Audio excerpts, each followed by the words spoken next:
Dave Pilkey is bringing Captain Underpants into the world of manga. He's adapting his original chapter books into a new manga-style series, with the first installment titled Captain Underpants, the first epic manga, set to release on April 7, 2026. And unlike most manga, which read in the traditional right-to-left Japanese format, this one will read from left to right. It's written and adapted by Pilkey himself and illustrated by Japanese manga artist Motojiro.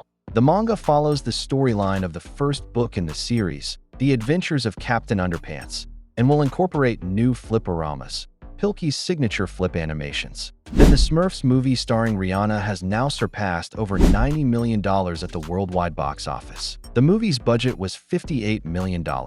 Well, I was told that this movie was going to flop, but these numbers are saying something else. Like seriously, who's watching this after all those bad reviews? It's kind of a miracle it still made money.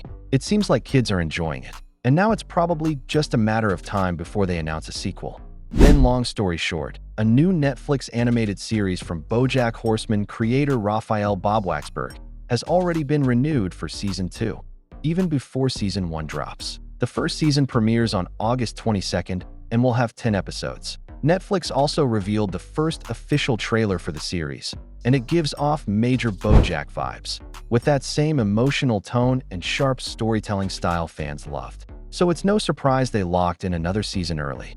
And who knows, if things go well, this might just become Bob Waxberg's next long-running hit. Then The Bad Guys 2 debuted with $22 million in its domestic box office opening weekend, just slightly behind the first film, which opened to $23 million back in 2022. So far, the sequel has grossed over $51 million worldwide on an $80 million budget. Then Quan has officially wrapped voice recording for his character Gary DeSnake in Zootopia 2.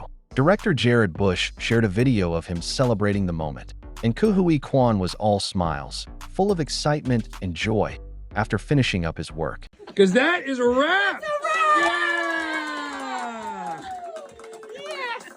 Then Elio has officially surpassed Onward at the worldwide box office, making it Pixar's second lowest grossing film. But honestly, I still consider Elio the lowest, because Onward's box office run was heavily impacted by the COVID-19 pandemic, with theaters shutting down just 2 weeks after its release. So if you look at it that way, Elio holds the real record. Then Courage the Cowardly Dog has now also been removed from HBO Max, along with What's New, Scooby-Doo.